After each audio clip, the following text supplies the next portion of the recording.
नमस्कार दोस्तों, काफ़ी विरोध के बीच आखिरकार ईवीएम को लेकर के बड़ी खबर आ गई है। इलेक्ट्रॉनिक वोटिंग मशीन यानी कि ईवीएम के बजाय बैलेट पेपर से चुनाव कराने का मुद्दा सुप्रीम कोर्ट में पहुंचने के बाद अब यह मामला चुनाव आयोग तक पहुंच गया है। ईवीएम के बजाय पहले पेपर से चुनाव करने का जो मुद्दा चुनाव आयोग तक पहुंचा है, उसी पर चुनाव आयोग ने क्या कुछ अपनी प्रक्रिया दी है, क्या टिप्पणी की है, इसके लेकर के जो खबर सामने आई है, उसी खबर के बारे में आपको डिटेल से बता दें।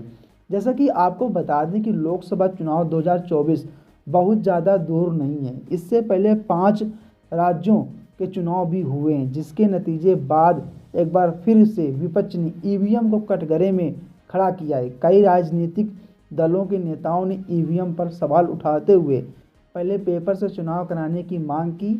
मध्य प्रदेश चुनाव नतीजे को रद्द करने के लिए यह मामला सुप्रीम कोर्ट तक पहुंच गया है। सुप्रीम कोर्ट में याचिका लगाते हुए याचिकाकर्ता ने वोटिंग के दौरान गड़बड़ी का आरोप भी लगाया था और मध्य प्रदेश चुनाव नतीजे को रद्द करने की मांग की थी। अब इंडिया गठबंधन हेतु ईवीएम के खिलाफ प्रस्ताव भी पारित कर लिया है। ईवीएम के खिलाफ इंडिया गठबंधन ने जो प्रस्ताव पारित किया, उसमें यह बताया गया कि इन सारी चीज़ों को कैसे दूर किया जा सकता है। इस प्रस्ताव में उसका तरीका भी बताया गया। इंडिया गठबंधन ईवीएम के खिलाफ जो प्रस्ताव पारित किया था, यह सब दूर करने का जो तरीका बताया गया था, उसमें तरीका उसके बारे में आपको हम आगे बताएंगे किस तरीके से उसको दूर किया जा सकता है। उससे पहले हम आपको बता दें कि 5 राज्यों में मध्य प्रदेश में चुनाव नतीजे को रद्द करने के लिए जो सुप्रीम कोर्ट में मामला लेकर गए थे, उनका नाम नरेंद्र मिश्रा है। वकील नरेंद्र मिश्रा ने ही चीफ जस्टिस को पत्र लिखा था। नरेंद्र मिश्रा ने ही वोटिंग के दौरान गड़बड़ी का आरोप लगाया था और मध्य प्रदेश चुनाव को रद्द करने की भी मांग की थी। यहाँ तक कि सपा के मुखिया अखिलेश यादव भी कह चुके हैं कि जब दुनिया के सबसे ताकतवर देश में बैलेट पेपर से चुनाव हो सकता है, तो हमारे देश में क्यों नहीं हो सकता। हमारा देश में जबकि समूचा विपक्ष बैलेट पेपर से चुनाव की मांग कर रहा है, तो केंद्र सरकार को एक बार ईवीएम की जगह पहले से चुनाव करा देना चाहिए, ताकि विपक्ष की आशंका दूर हो सके।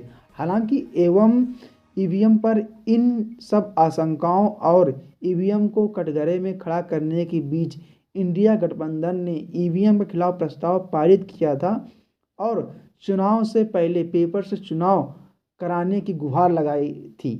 ईवीएम के खिलाफ इंडिया गठबंधन ने जो प्रस्ताव पारित किया, उसमें कहा गया कि इंडिया की पार्टियों ने ईवीएम के डिजाइन और संचालक से जुड़े कई महत्वपूर्ण सवालों को लेकर के चुनाव आयोग को एक विस्तृत ज्ञापन सौंपा है।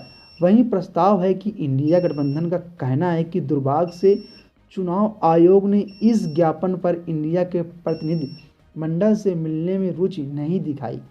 साथ ही इंडिया गठबंधन ने प्रस्ताव में ये भी कहा कि ईवीएम पर जो संदेह होता है, उसको दूर किया जा सकता है। इस प्रस्ताव में इंडिया गठबंधन ने यह भी कहा कि जैसे आप बटन दबाते हैं तो आप किसी भी पार्टी को वोट देते हैं, तो उसी पार्टी की एक पर्ची निकलती है, यानी कि कुछ देर तक 5 से 10 सेकंड तक स्क्रीन पर बनी रहती है। उसमें आप देख सकते हैं कि किस पार्टी को आपने वोट दिया है।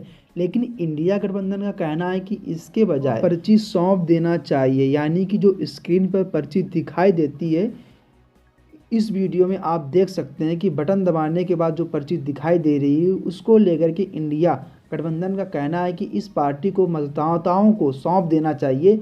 मतदाता अपने द्वारा चुने गए विकल्प को सत्यापित करने के बाद इसे एक अलग मत पेटी में रख देगा। इसके बाद वह पर्चियों की 100% गणना की जानी चाहिए।